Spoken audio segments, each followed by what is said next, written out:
Welcome to Rahimi education. दोस्तों, आज की इस वीडियो में हम क्लास 6 ज्योग्राफी का एनसीईआरटी का चैप्टर 1 का क्वेश्चन का आंसर करने वाले हैं। दोस्तों, ये उनके लिए काफ़ी इंपॉर्टेंट हो जाता है वीडियो जो क्लास 6 में हैं, खासतौर से गवर्नमेंट एग्जामिनेशन गवर्नमेंट स्कूल्स में जो बच्चे पढ़ रहे हैं, हिंदी माध्यम से पढ़ रहे हैं, उनके लिए ये वीडियो काफ़ी महत्वपूर्ण है। क्योंकि आप भी जानते हैं कि सरकारी स्कूलों में जो पढ़ाई है वो कैसा होता है। ठीक है, इतना अच्छा तरीके से किसी भी सब्जेक्ट को पढ़ाया नहीं जाता है अच्छे तरीके से, इसकी वजह से बाद में फिर स्टूडेंट्स को काफ़ी दिक्कतें आती हैं। और ये वीडियो उनके लिए भी है जो अभी सिविल सर्विसेज या किसी भी स्टेट पीसीएस की तैयारी कर रहे हैं या फिर नॉर्मल एसएससी वगैरह एसएससी रेलवे की तैयारी कर रहे हैं, उनके लिए भी एक वीडियो काफ़ी महत्वपूर्ण है दोस्तों। क्योंकि उनका भी बेसिक कंप्लीट होना या फिर बेस मजबूत होना बहुत ही ज़रूरी है दोस्तों। तो वीडियो को शुरू करते हैं दोस्तों। वीडियो को शुरू करने से पहले आप हमारे यूट्यूब चैनल पर अगर अपने हैं तो मेरे यूट्यूब चैनल रहीमी एजुकेशन को सब्सक्राइब कर लीजिए, बेल आइकन को भी जरूर प्रेस कर दीजिएगा ताकि मैं जो भी गवर्नमेंट एग्जामिनेशन से रिलेटेड वीडियोस लेके आता हूँ या फिर एजुकेशनल वीडियोस लेके आता हूँ, उनका नोटिफिकेशन आपको टाइम टू टाइम मिल जाए। अब वीडियो को लाइक कर दीजिएगा और अपने दोस्तों के साथ जरूर शेयर कर दीजिएगा। तो चलिए स्टार्ट करते हैं। तो हमारा टॉपिक है, सवाल ये है कि ग्रह और तारे में क्या फ़र्क होता है।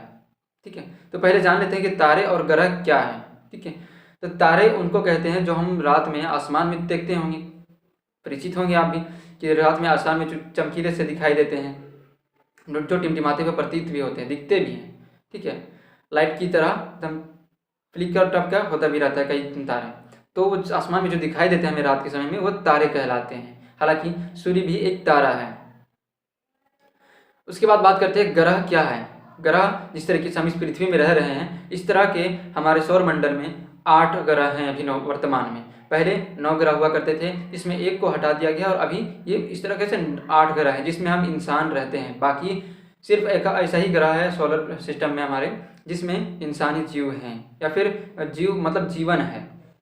बाकी जो 7 ग्रह हैं उनमें नहीं है दोस्तों। तो ये जो हमारा पृथ्वी है, इस तरह के जो भी गोलाकार जो चीज़ें हैं हमारे सौरमंडल में, उस तरह की चीज़ों को ग्रह कहा जाता है।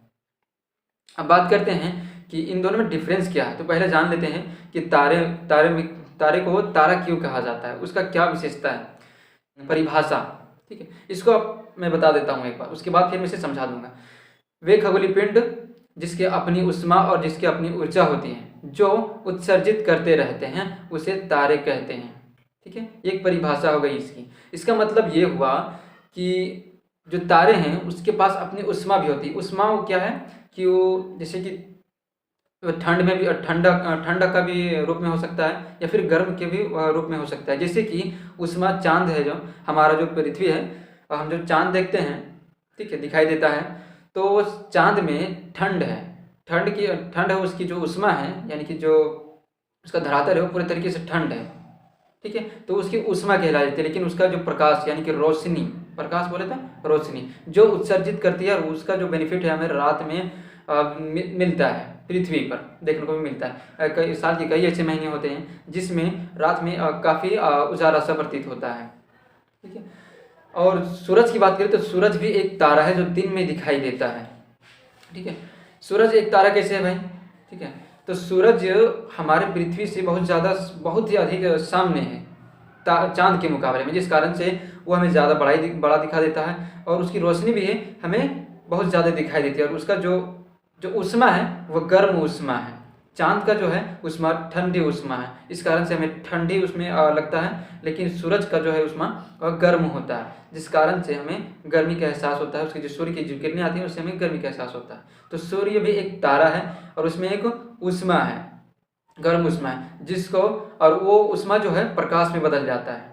और प्रकाश में जब बदलता है तो वो सूर्य की किरणों की जो किरणें होती हैं उसके जरिए हमारे पृथ्वी तक पहुँचता है। ठीक है, चांद जो है हमारी पृथ्वी से लगभग 3,84,400 किलोमीटर की दूरी पर है दोस्तों। ठीक है, या सूर्य से काफ़ी दूरी पर है, यानी कि पृथ्वी और सूर्य की जो डिस्टेंस है उससे काफ़ी दूरी पर है, इसलिए वो हमें छोटा दिखाई देता है। और तारे भी कई तारे जो छोटे छोटे दिखाई देते हैं आसमानों में, वो भी कई बड़े हैं, बहुत सारे बड़े, लेकिन वो हमसे करोड़ों अरबों किलोमीटर दूरी पर है पृथ्वी से, जिस कारण से वो बहुत ही छोटे दिखाई देते हैं। लेकिन अगर वो सामने होते तो हो सकता है वो भी सूर्य की तरह या चंद्रमा की तरह हमें प्रतीत होते हैं दोस्तों।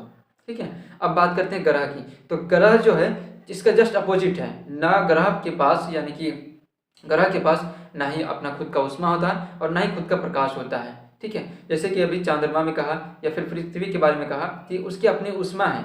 चंद्रमा के पास ठंडी ऊष्मा है और सूर्य के पास गर्म ऊष्मा है, जिसको वो उत्सर्जित करते रहते हैं, लेकिन पृथ्वी के पास ऐसी कोई ऊष्मा नहीं है।